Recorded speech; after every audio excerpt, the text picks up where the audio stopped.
Olá pessoal, então estamos mais uma vez aqui na nossa Pense TV, a nossa pergunta que liberta. Eu sou André Guerra, estou do lado aqui do ilustre Pedrinho Guareschi e nós vamos então fazer uma conversa para que o Pedrinho nos ajude a pensar sobre esse momento que nós estamos vivendo.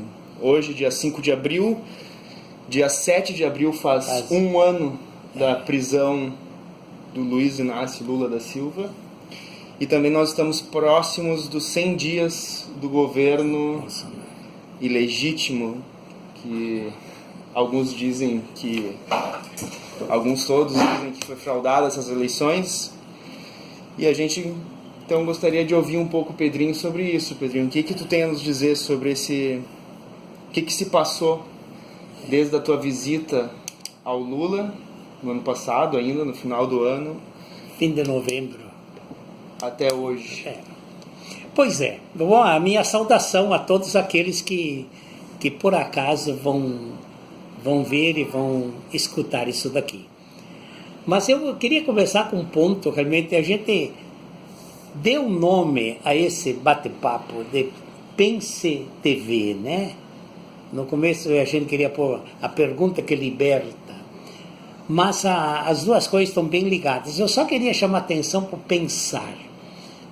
Quando a gente para e começa a refletir sobre afinal, como andam as coisas, que todo mundo, não há como fugir a isso, né?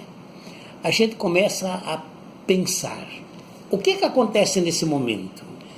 A gente puxa de tudo que é circunstância, lembranças, memórias e muitas razões e valores que estão presentes na nossa vida. E é claro que quando a gente começa a pensar, a gente sempre é provocado a pensar. Uma das coisas mais interessantes é o que nos faz pensar. A pergunta mais assim, a resposta que costuma se dar é que a gente está um pouco sofrendo. Ou a gente está no mínimo admirado, né? Está surpreso, está assim, sem saber o que fazer. Então a gente para e pensa. Mas como é importante pensar? Eu acho que pensar é um pouco a salvação para a gente. É um desafogo. Então é isso que a gente quer fazer com os colegas. Quando a gente... Os que vão nos escutar, aqueles e aquelas todos, eu gostaria que vocês nunca aceitassem isso que é dito, mas que tudo fosse dito como se fosse uma grande pergunta. E aqui junta então a outra questão, que a gente queria colocar isso, a pergunta que liberta, né? É a pergunta que nos faz pensar. Então é por aí que a gente quer caminhar. E não faltam perguntas nesse contexto que a gente está vivendo, né? Pois é. Mas André, então uma das coisas que para mim é surpreendente, é chocante. Eu sei que um dos que dizem que o que faz a gente pensar é o espanto, né? É a admiração, né? Mas uma das coisas que me faz pensar é como que certas coisas que para a gente eram assim espécies de absurdos estão acontecendo. Isso deixa a gente, vamos dizer, desbalançado, até meio desequilibrado. Como que certas coisas começam continuam. Você lembra, André, quando a gente parou para escrever aquele baita livro lá, 360 páginas, né? A gente começou com 4 questões que eram surpresa, que todo mundo dizia assim, mas como que isso aconteceu? Mas como que isso aconteceu? Bom, estão acontecendo coisas de novo. E é claro que a gente não gostaria que acontecessem. Então agora que vem, quais são essas coisas que agora estão acontecendo? A gente não está entendendo, mas a gente não gostaria que acontecesse. Então tem algumas que... Uma coisa é o que eu... Já é uma espécie de consideração, digo isso depois de pensar bastante. Nós vivemos numa época de tremenda rapidez. Tudo muda. E é difícil para a gente parar e pensar. O que acontece quando tem muita rapidez? A gente não para pensar e para fixar determinadas coisas. O paradoxo disso é que é de novo pensando que a gente vai descobrir isso. E o que a gente descobre quando pensa nessa rapidez toda é que as coisas vão perdendo o momento, eu chamo o ictus, o acento, e aí vão passando. Esse processo a gente costuma chamar de naturalização.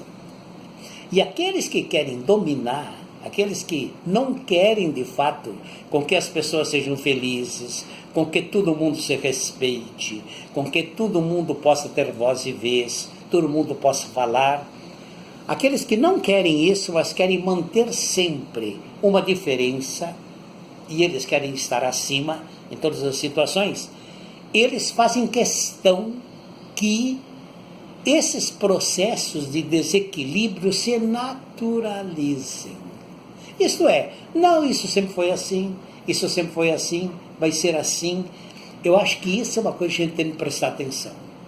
A naturalização dos fenômenos, coisa tremenda. O que estaria mais naturalizado nesse momento? Por exemplo, vamos pegar uma coisa bem atual. O nosso querido, que está aí querendo mandar no Brasil, não sei se manda ou não, ele disse que, ou se não, e o seu ministro da Educação, isso é importante, porque para nós, afinal, educação, a gente está aqui na universidade, né? É fundamental. Eles dizem que é preciso reescrever a história do Brasil, porque de fato não teve golpe. Não teve golpe. Foi um movimento, alguns dizem. Ora, André... Regime democrático de força. Pois é, para um pouquinho e pense. O que está acontecendo com uma ideia dessas? Que se a gente parar, vai se naturalizar. E quem sabe até...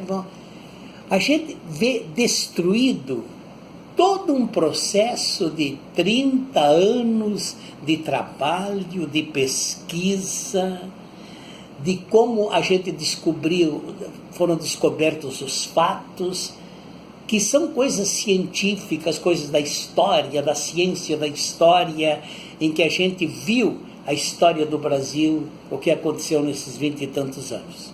Bem, e a gente fica então perguntando, como que uma pessoa pode, por conta dele, dizer assim que não, mandar reescrever os livros de história? Mas com que direito? Ele conversou com alguém para fazer isso? Ou é da ideia dele, da cabeça dele, que isso surge? Querer então reescrever a história. O que acontece dentro desse choque, né? Se a gente parar, as coisas vão continuar. E sempre vai se naturalizar. Como de fato vai ser natural. Tanto já falaram sobre isso que de repente está bom. Então vai vir um novo livro de história. Assim. E tu vê uma certa apatia nessa... Isso é. A palavra é boa, André. Apatia. Mas essa apatia vem do quê? A apatia vem que as pessoas não param para pensar, para perceber o absurdo, a incoerência dessa situação. Não sei, coisa impressionante é isso. Agora, alguém pode perguntar, não, mas a história precisa andar. Agora vem um ponto que eu acho importante. A história precisa andar. Mas ela que ande, mas a gente que é um ser humano e também pode influir nessa história, a gente gostaria, a história somos nós que fazemos, né? Não exatamente como a gente quer, né? Mais ou menos a gente gostaria de colocar os valores que a gente tem. Diante de um fato desse, a gente fica perguntando, como que eu quero que essa história caminhe? Então aí é que vem essa problemática do quê? Dos valores que nós podemos chamar com 1000 nomes diferentes, podemos chamar de democracia, podemos chamar de respeito, podemos chamar de diálogo, podemos chamar de bem-estar, podemos chamar a palavra paz, todas essas palavras assim. Isso, esses temas todos, eles se conseguem através exatamente da conversa, do diálogo, da reflexão. Então a gente pode estabelecer esses rumos que a gente quer para a história. Mas, por exemplo, esse fato de 64. Eu, quando falo disso, eu fico um pouco mexido, porque eu vi tanto sofrimento, alunos meus que de repente desapareciam das aulas, não vinham mais às aulas, e depois a gente ficou sabendo, mas os melhores alunos, depois a gente ficou sabendo que ele tinha andado por outros locais do Brasil. Depois de meses a gente descobria que tinha estado lá em Goiás, no Araguaia, quando não, que a gente ficava sabendo que eles tinham sido mortos. Então eu fico pensando, e o sofrimento das famílias, dos familiares com tudo isso, e depois foram mortos de uma maneira trágica, ainda se fossem assim presos, julgados, mas não, foram eliminados. E outros que foram torturados. A questão da tortura talvez seja o ponto mais sério. E eu vi pessoas torturadas. Eu mesmo passei por situações quase que de tortura, com interrogatórios e coisas assim.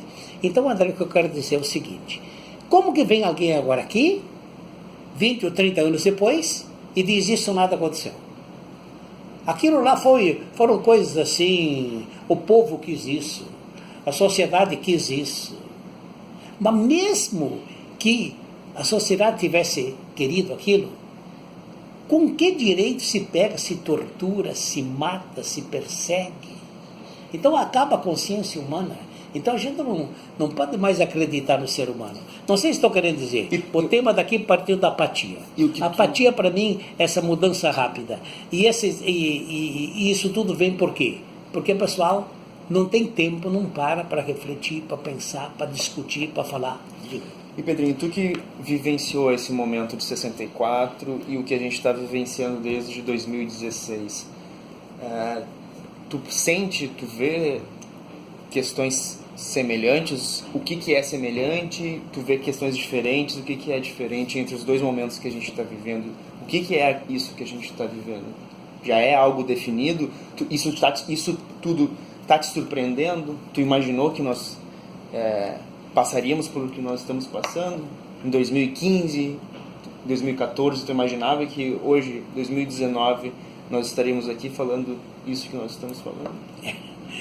Eu vou te confessar sinceramente que para mim foi um tempo, a partir de 2014, 2015, mesmo agora, até agora, é um tempo de sofrimento, é um tempo de busca, de tentativas de compreender como que nós estamos caminhando para isso. Eu lembro que há uns 3 anos atrás, quando eu percebi que as coisas estavam entrando a palavra que eu vou dizer é irracionalidade, principalmente patrocinada por mentiras, por fake news, uma irracionalidade. Eu escrevi e postei no Facebook, eu acho que dá até para descobrir isso de novo. Será que estamos diante de um novo golpe? Eu vou postar na descrição esse artigo que tu escreveu. Exato. 2 vezes, eu acho que veio assim, 2 golpes numa mesma existência. Quer dizer, eu passei por um lá em 64, agora passar por mais um é demais. Mas eu vejo, então, respondendo a tua pergunta, de fato eu vejo que muita coisa, eu até assim, estava um pouco iludido. Eu não imaginava que a gente pudesse chegar a situações assim. As situações onde não é mais possível conversar, onde você não tem mais chance de... Você sabe que o outro não está prestando atenção. A gente tentou discutir isso, André, nesse livro que a gente escreveu sobre a pós-verdade, tentando explicar que a gente não... Explicar não, que é um outro momento em que não valem mais razões, não vale mais nada. O que vale é a emoção, o afeto, venha o que vier. Se é preciso odiar, a gente odeia. Se é preciso descartar, a gente descarta. Então, numa época de novo de irracionalidade, que foi o que aconteceu lá em 64, depois dos anos seguintes, eu vejo que as coisas vêm, só que agora as coisas vêm mais rápidas, meio de repente. né? Mas eu estou muito surpreso, mas também não sou pessimista. Se a gente passou por uma época, depois, durante 10 ou 15 ou 20 anos, a gente refez essa caminhada, até que se chegou a uma época de tranquilidade, assim, e agora, de repente, essa ruptura, eu acho que é possível a gente continuar vivo e continuar com esses valores da gente, que é o diálogo, que é o respeito, que é a reflexão, que é o pensar, que é o partilhar um pouco o que a gente está fazendo aqui. E nesse processo, Pedrinho, que começa em 2002, com a primeira eleição do PT, governo Lula, que parece que entra em conflito em 2016, e parece que agora a gente está numa fase de indecisão, se nós migraremos para um outro projeto, ou acontecerá uma coisa totalmente nova, inesperada. Que projetos que estão em disputa? André, a tua pergunta tem uma porção de pontos aí, deixa eu ver se eu vou deixando claro. Você pergunta então 2002, o que houve de novo? Eu vejo que o que aconteceu em 64, aquelas coisas escabrosas, depois, claro, 68, depois 70, toda a década de 70, etc., tudo aquilo fez com que as pessoas fossem sofrendo e, através do sofrimento, fossem pensando.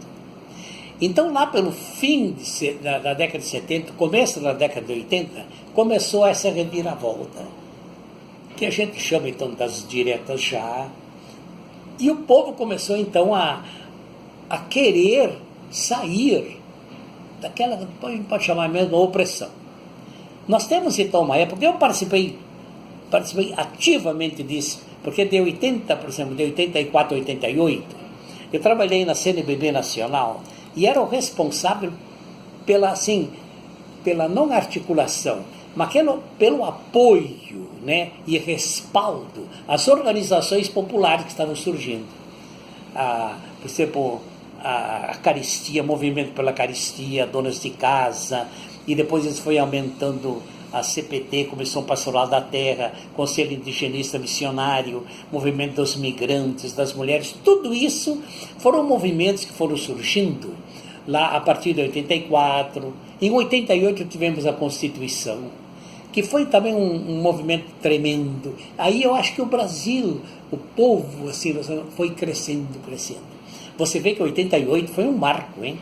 Porque o que a turma quer destruir agora, 20 anos depois, é de novo 88, 30 anos depois. Porque aquela Constituição foi, de fato, uma Constituição cidadã que brotou das aspirações populares. Bem, nós tivemos, então, uma espécie de materialização da Constituição, não logo na década de 90, que foi com Fernando Henrique e outros, mas a partir desse século, 2002, em que finalmente se conseguiu chegar lá, eu entendo, colocar alguém que seja um pouco responsável por esse Brasil que vinha trabalhar desde a década de 70. Foram 30 anos de preparo para chegar a isso. Tudo bem. Então chegou, no caso, o Lula. E uma das coisas que não dá para negar, eu acho que é a grande novidade e o grande problema ao mesmo tempo, a grande novidade e o grande perigo, foi que o Lula mexeu com a senzala. O trabalho é esse. Se mexeu, se articularam as bases. As bases foram mais ou menos, né? E de fato a senzala estremeceu. Pela primeira vez em 500 anos, né? A senzala, o pessoal começou a participar, começou a ter o que comer, 13 refeições por dia, começou a ter casa, começou a ter luz. A gente não faz nem ideia o que representa a luz para todos. E assim, todos esses movimentos de inclusão social, que foram 30 milhões, não é brincadeira. Eu me admiro como uma pessoa diz, não, foram 30 milhões de pessoas, não sei se de famílias, mas 30, 40 milhões, o que a gente vê, por exemplo, o Brasil saiu do nível de pobreza, que agora está voltando de novo. Mas 30 milhões. Então nós percebemos que a senzala estremeceu. Bem, a gente acha que esse conflito fundamental dos 500 anos de Brasil tinha sido resolvido para sempre. Não. Acho que aí foi a grande ilusão que a gente teve. A gente achava que eram contas, assim, jogo jogado, não, favas contadas. Não foi. Já com a eleição do segundo turno de Dilma, a gente percebeu que as elites brasileiras não estavam satisfeitas que ela ficasse mais 4 anos.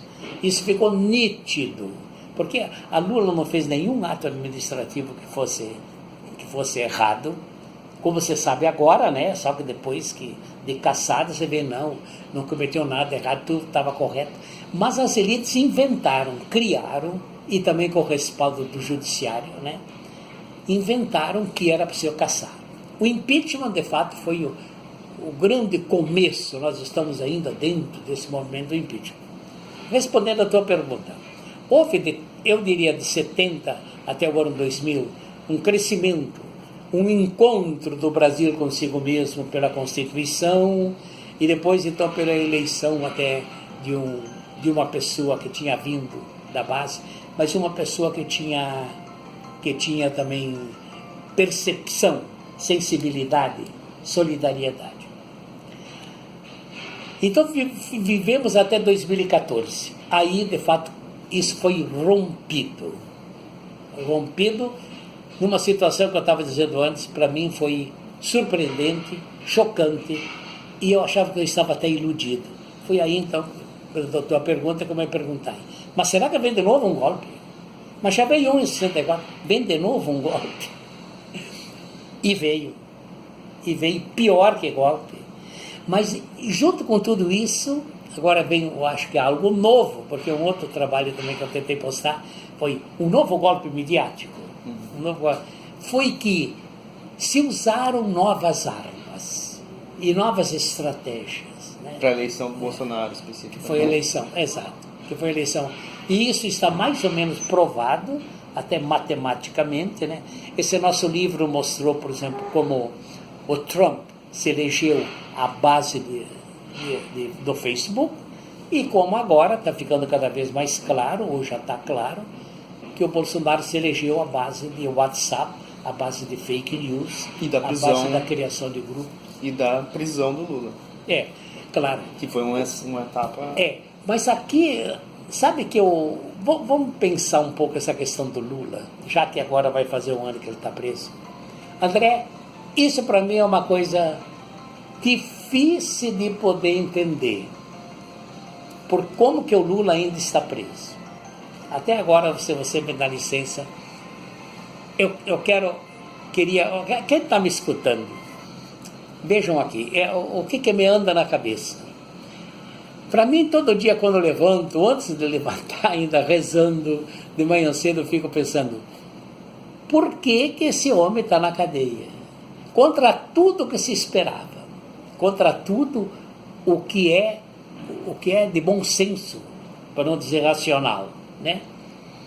Ele nunca foi julgado. Quando eu estive falando com ele, fim de novembro do ano passado, 2 coisas ele me dizia olhando nos olhos, me dizia assim, Pedrinho, eu quero ser julgado.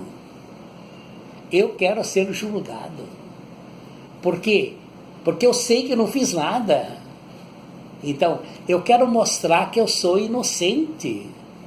Quando morreu o neto dele, ele esteve lá, então, uma das únicas coisas que ele falou assim, o Arthur era o neto dele, falou, Arthur, você vai na frente, tá?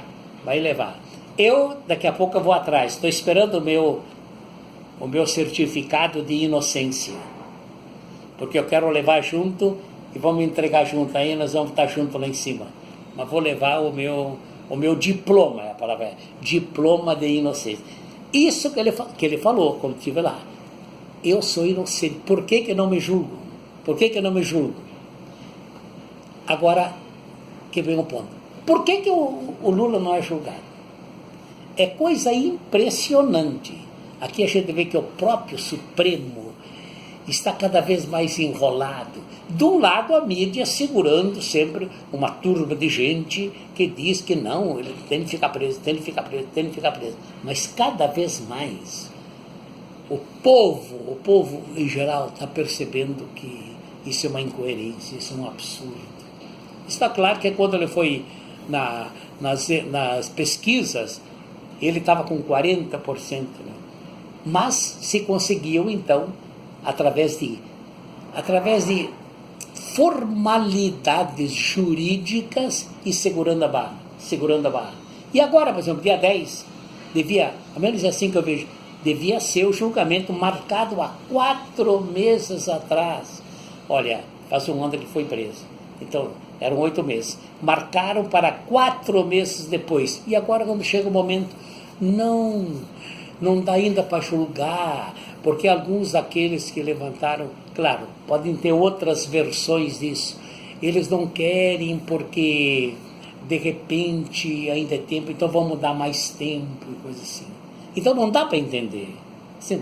Mas por que tudo isso? Agora eu vou tentar dizer. O Lula está preso. Não é porque ele cometeu crime. Não é por... O Lula está preso porque ele representa... vou dizer isso com cuidado, mas é o que me vai. Ele representa o coração do povo brasileiro. Ele é, assim, misticamente... Eu sei que isso que eu vou falar pode ser usado de mil maneiras diferentes, mas eu sustento e sinto isso. Quem trabalhou com mística, quem estudou as histórias do Gandhi, da mística que sustentou Gandhi, e que sustentou a mística que sustentou Mandela, a mística que sustentou Martin Luther King, a mística é algo que você não consegue destruir. A mística é aquela irradiação que contamina, que toma conta das coisas e que você não consegue atacar. Agora, não são todos os que percebem a mística. Percebem a mística, eu diria assim, quem está no caminho, quem está na luz.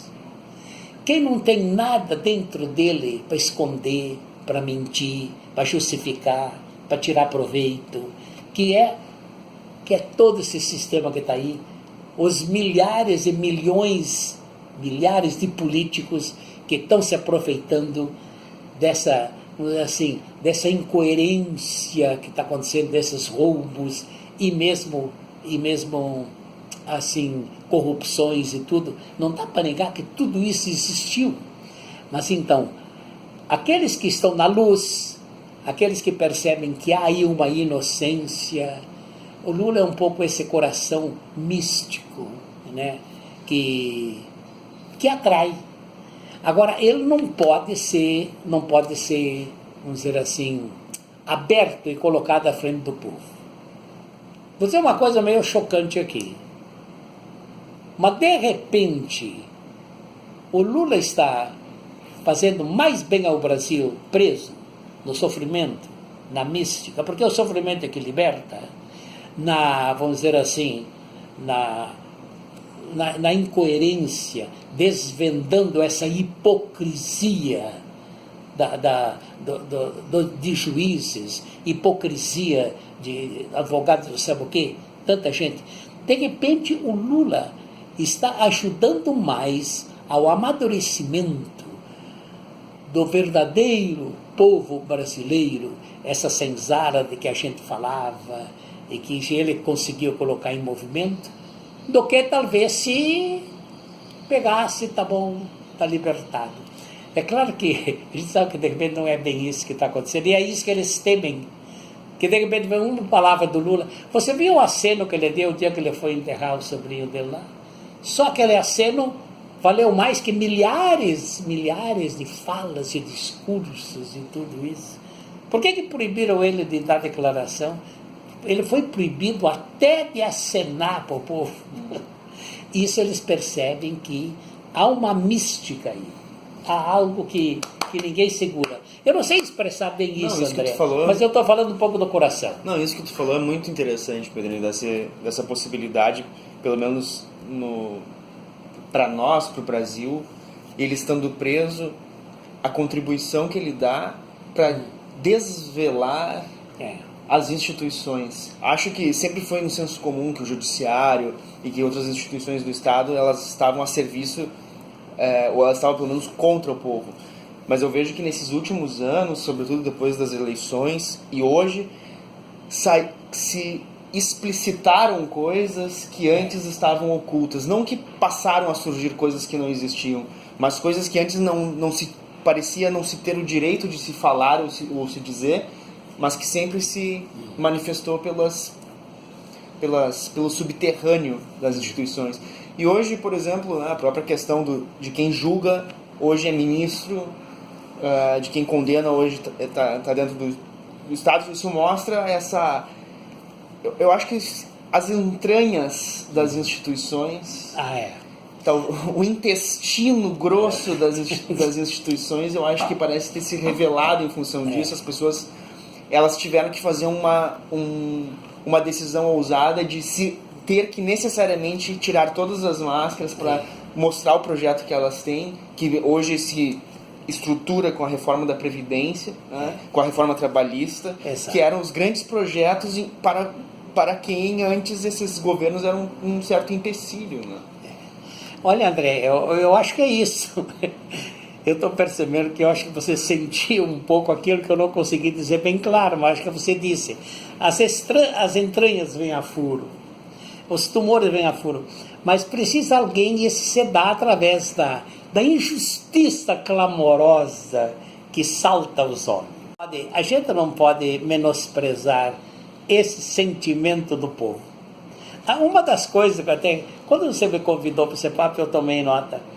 Você não está estranhando que não se fazem mais pesquisas de avaliação da própria pessoa do Lula, etc? Porque antes, um pouquinho antes dele ser preso, ou antes dele não poder ser candidato, eram pesquisas toda semana. Porque até que conseguiram, então, dizer, não pode ser candidato. Aí pararam de fazer. Só que na última pesquisa que foi feita, ele tinha chegado a 40% já. Por que hoje em dia não se pesquisa mais, vamos dizer assim, o que o Lula representa para a grande população brasileira? Eu gostaria de ver uma pesquisa até da Folha de São Paulo, de qualquer outra, do grande povo brasileiro, do povão brasileiro. Por exemplo, esse negócio agora com a Previdência, com esse descalabro de ministros, que é uma vergonha, essa lista de ministros aí. Eu gostaria que fosse feita uma avaliação. Né? Qual é ainda a percepção que o povo tem do Lula? Como que eles estão se colocando diante da possível presença, se ele estivesse aí, e de sua ausência, da sua exclusão, assim, grosseira, injusta? É de fato que não tem explicação.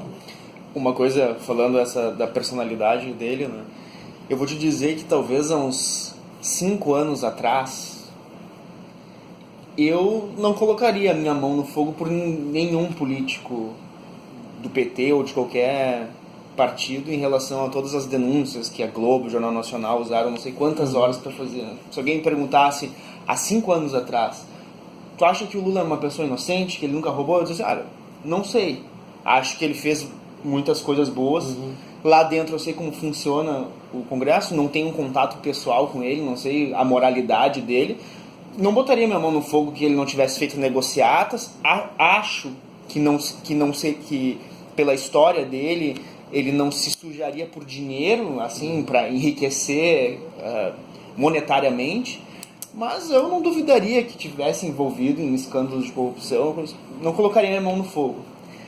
Mas hoje, analisando que existe um Estado policial desde 2005 revirando a vida desse cara, e depois de mais de 10 anos, um Estado com todos os agentes, com tecnologia, com irregularidades, com espionagem, com tudo que eles podem fazer, as únicas coisas que eles podem me dizer que a corrupção que esse cara fez foi supostamente ter um apartamento que não está no nome dele no valor de 2 milhões e uma reforma numa cozinha de 1,5 milhão, em que o Boulos, quando entra lá, diz que não existe, não foi reformado, hoje eu acredito, esse cara é inocente, porque acho que qualquer pessoa do mundo que tivesse todo esse aparato policial em cima dela durante 1 ou 2 anos, tu encontra o podre de qualquer pessoa. Então há 10 anos, o Brasil inteiro, e sabe-se lá que outras forças internacionais atrás, e me acham isso. Hoje eu começo esse processo todo me convenceu da inocência dele. Pois era isso que ele me dizia nos olhos, viu, André? Eu gostaria que me dissesse, não tem importância se eles me disserem que eu fiz isso, que eu roubei isso, eu vou ficar na cadeia, que eu vou sofrer. Mas me digam, porque eu sei que eu não fiz. Então essa é a mística que irradia.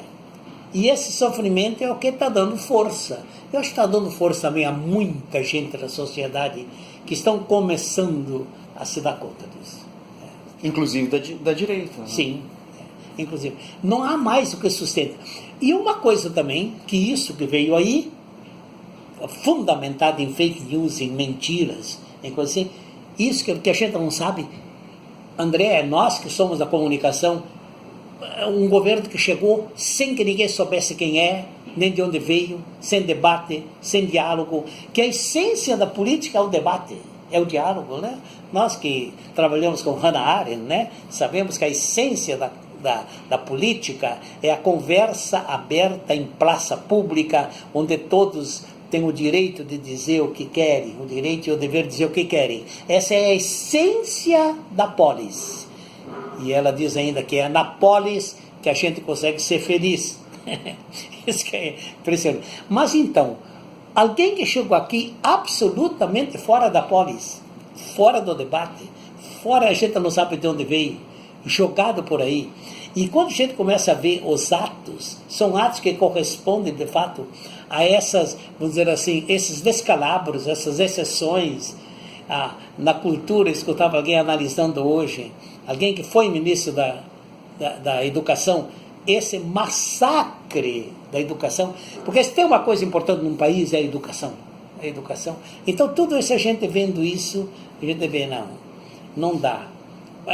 Ele só pode ter sido impedido de chegar, e no lugar veio isso que está aí, por motivos muito sérios, que é o embate dessas forças, que para mim ainda representa uma casa grande, as elites e a grande senzala que está começando a perceber. Então, para a gente se encaminhar para o final, para a gente fazer algumas perguntas mais pontuais. Quem, na tua opinião, são os principais agentes desse contexto que a gente está vivendo? André, os agentes, hoje em dia, eles se escondem. Mas eu arriscaria, assim, dizer que na evolução, vamos dizer assim, das forças que comandam a história, eu chamaria de atenção para o capital financeiro internacional. São gente, André, porque como o capitalismo mudou. Do tempo que o capitalismo era lá e a turma tinha de trabalhar 10 horas, assim, aí passou para um capitalismo colonizador, né? Aí nós viemos para um capitalismo industrial, até que viemos a um capitalismo assim, que também trabalhava. Hoje em dia nós temos o capitalismo rentista. Isto é, a turma não trabalha. Eles sentados numa mesa com o computador, eles fazem as transferências dos bilhões e trilhões de dinheiro. 51% de toda a riqueza do mundo hoje está no capital financeiro. Os outros 49% estão na produção. Então, o capitalismo financeiro internacional, ele não quer perder dinheiro. A desgraça deles é que eles não podem parar e não querem parar, porque o avarento, né, o avaro, o que é lucro, nunca é demais. E por isso eles vão cavar o próprio fosso, e o que vai acontecer, eu não sei. Mas eu diria que um dos agentes seria então esse capitalismo financeiro internacional, que não dá para a gente nominar. Mas eles são suficientemente inteligentes para ter, assim, os seus lugares tenentes disso. Que são o quê? São esses que estão aí, esses governantes que eles colocam em alguns países, e que, por exemplo, o Guedes é literalmente um desses, que a gente sabe que ele pertence ao Instituto Millennium, né? Instituto Millennium trabalha exatamente no preparo de agentes e de pessoas que desempenham esse papel.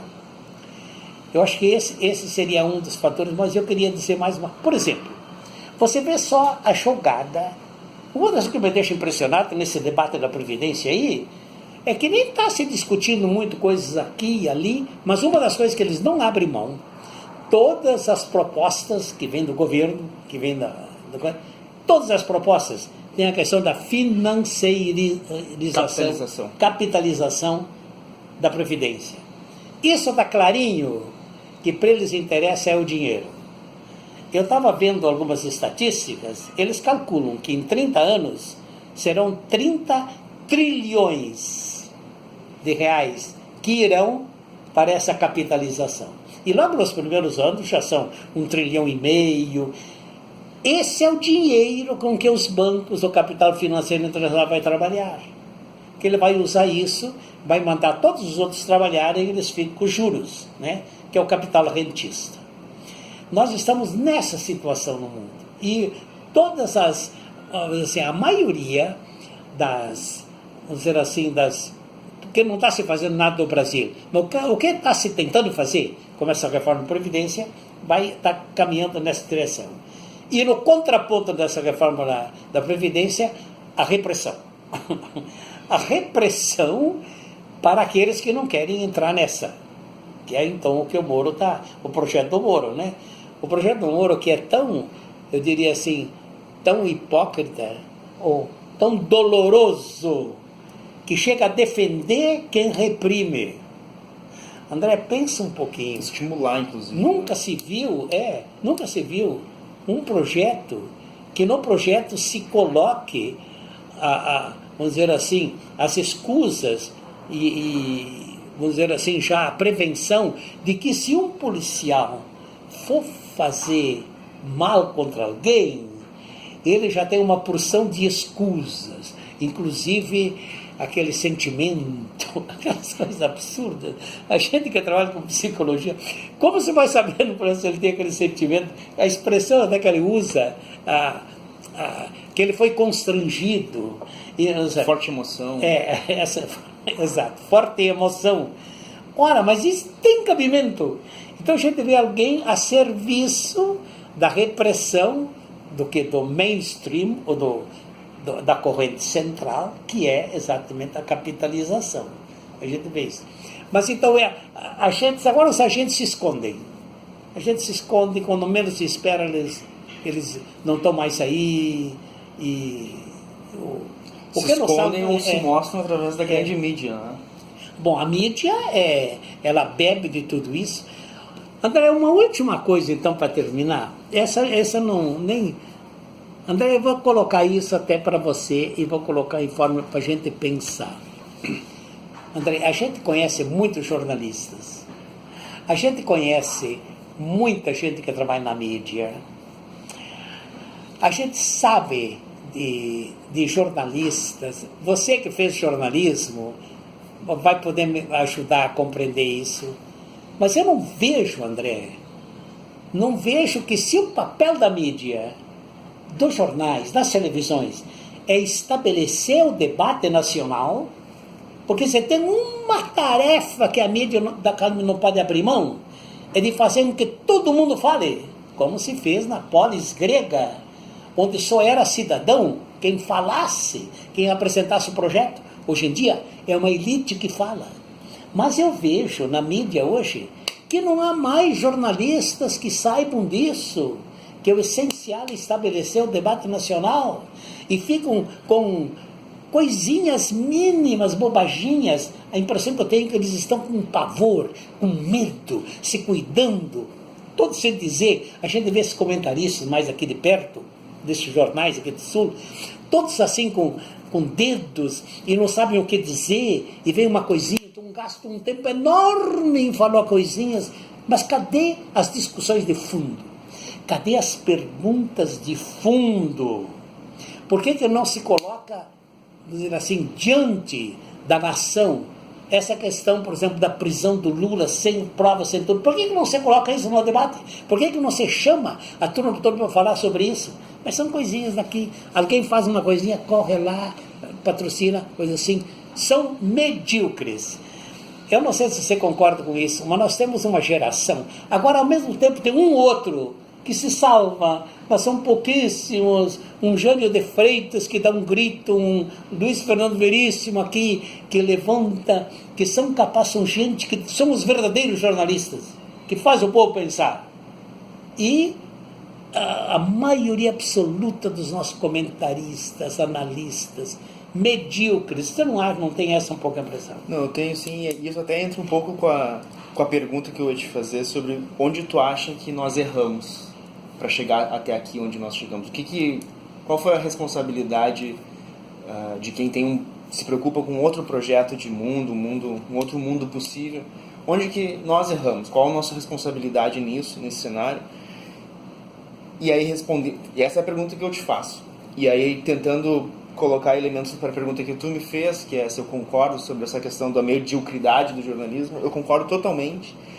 E eu acho que aí seria um ponto sobre onde eu acho que nós erramos, que é, pelo menos a minha geração, ela entra no Brasil pós-ditadura, pós-democratização, e a impressão que eu tive e que eu tenho ainda, agora está se transformando isso, e por isso talvez seja uma questão positiva, é que era um mundo onde não existia esquerda e direita, não existiam projetos alternativos de mundo, a realidade era uma só.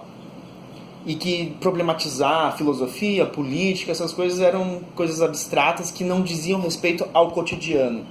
E o que importava, de fato, no cotidiano é tu ter um emprego, ser bem-sucedido, seja na área que for, seja no jornalismo, seja na psicologia, seja onde for, ser bem-sucedido e ter uma vida tranquila e em paz. Esse é o projeto.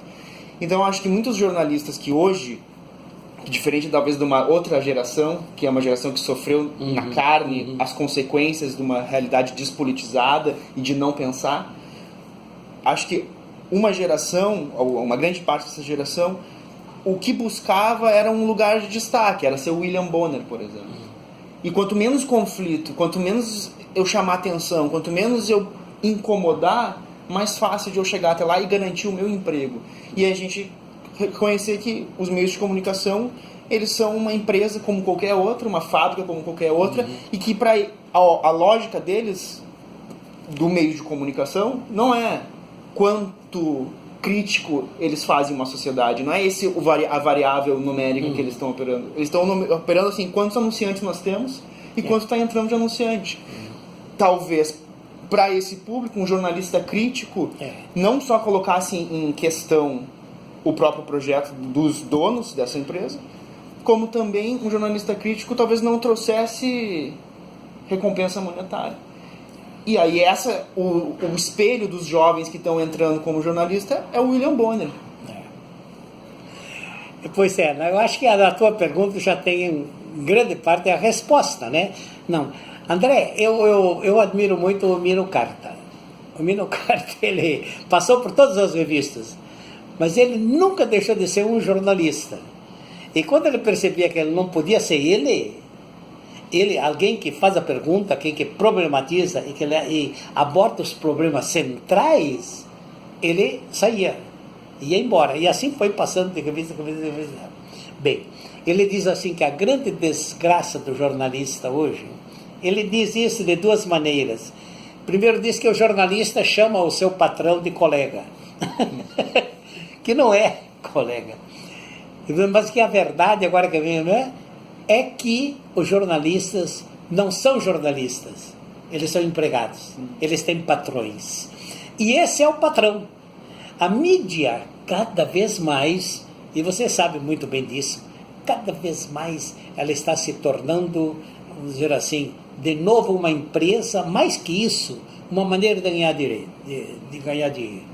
Ela se tornou até essas últimas compras das grandes revistas, né? Como a revista Exame, etc., para quê? Tudo para favorecer o capital financeiro.